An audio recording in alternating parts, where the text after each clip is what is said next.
Goatseus Maximus, or the GOAT token, the new meme coin on Solana, is up more than 150% in the last week. Now, we talked about GOAT 5 days ago on this channel. The question is, how much longer can this current rally last? Why did we see a massive sell-off in between? Let's have a look at the on-chain data most people aren't considering.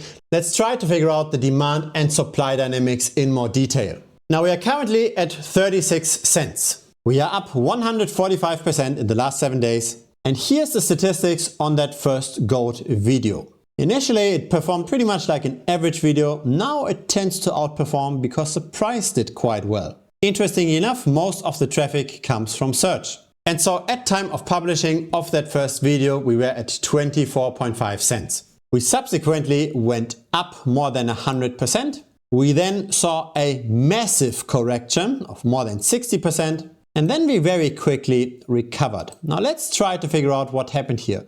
Who sold here? Who's buying here? Now, one more thing before I publish videos on various meme coins regularly on this channel, feel free to subscribe. I try to be early and I try to catch waves as they are developing. Now, here's why on-chain analytics are so useful for the GOAT token. Most of trading volume still happens directly on-chain, and the blockchain is transparent. We can see if whales are buying or selling. And the price discovery still happens on the Radiums and Orcas of this world. The token is also available on Gate.io, Maxi and HTX, but it's definitely not dominated by those centralized exchanges. And so let's have a look at what's going on chain. On the left side, we see the number of new traders per day. And we had the highest day, the second day after launch. Almost 10,000 wallets acquired the token, and since then we rather tend to trend downwards. Not a lot, but still, it's not necessarily a long-term growing trend. The same is true for the number of token transactions. We don't necessarily see growth here either. When we compare the number of first-time traders versus recurring traders per day, we can see how there was a flip after roughly 1 week. So initially, the number of first-time traders was larger than the number of recurring traders. That then turned around on the 18th of October. Now, what do we actually want to see in those kind of numbers? We want to see how the number of new traders grows over time every day. We also want to see how the number of new traders is larger than the number of recurring traders, because that means a growing investor base. As the investor base is growing, the price can of course long-term appreciate. More people in a project means a higher price. If we still see that going forward, I don't know. Here's an interesting finding.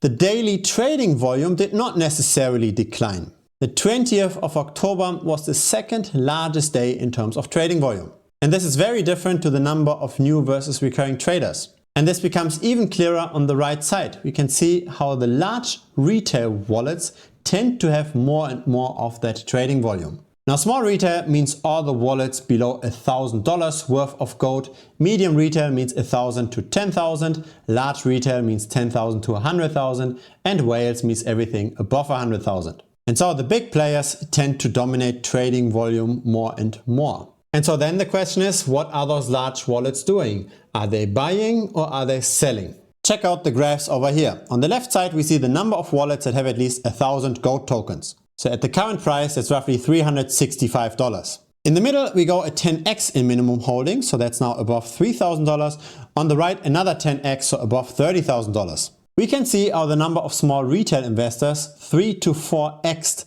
in the last few days. We see how the number of whale wallets only grew by roughly 50%. We also see how the number of whale wallets tends to decline since the 18th of October. Small retail continues to accumulate. And so that then explains why we've seen such a drop. It was the largest of the wallets that took profit. Now we are looking here at minimum token balances, not at minimum US dollar values. So in US dollars, the value of the whale holdings might still have increased, but even if they're just partially taking profit, those wallets here on the right are 100 times larger than those wallets on the left.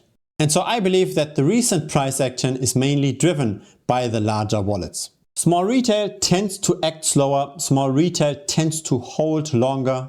The investments tend to be a bit more sticky. The whales are way more reactive. They buy much faster, they sell much faster. I think the most important number to watch is adoption by new investors. Are we going to see a growing investor base? Because if the number of small retail investors isn't growing, then the whales are probably going to dump much more. The wallets below $1,000 worth of the token only hold 1% of the supply. If we add the wallets that have up to $10,000 worth of the token, we get to a sum of roughly 6% of the supply.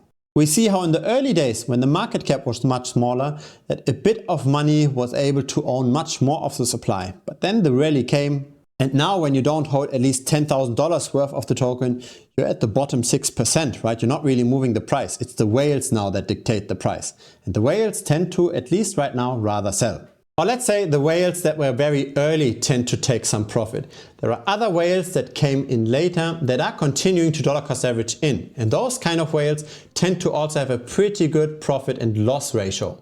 So check this out. We've got influencer Kyle Chessy. We track his wallet. He started dollar cost averaging in for roughly $10,000. And we don't just track one of Kyle Chessy's wallet, we track 12 of his. In total, we've got 419 wallets of various influencers. Here's his YouTube channel, 133,000 subscribers. So many crypto YouTubers buy before they announce this on their channels. And they also sell without telling anybody.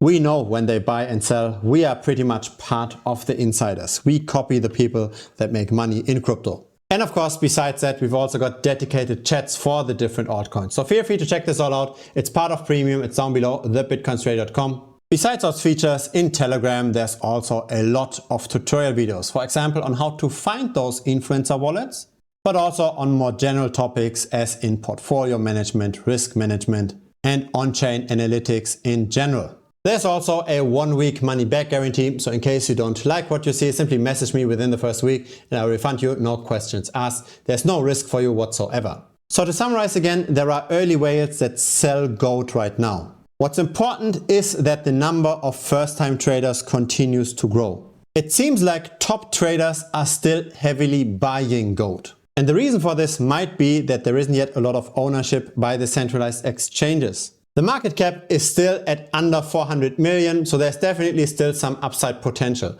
Once we see the listings on the Binances of this world, once we see more ownership by the centralized exchanges, that's, I believe, the point in time when it's really important to take profit. If it's your first time here, feel free to subscribe. I publish videos regularly. A like would be very much appreciated as well. It helps the channel grow. See you on Premium or see you in the next video. Cheers!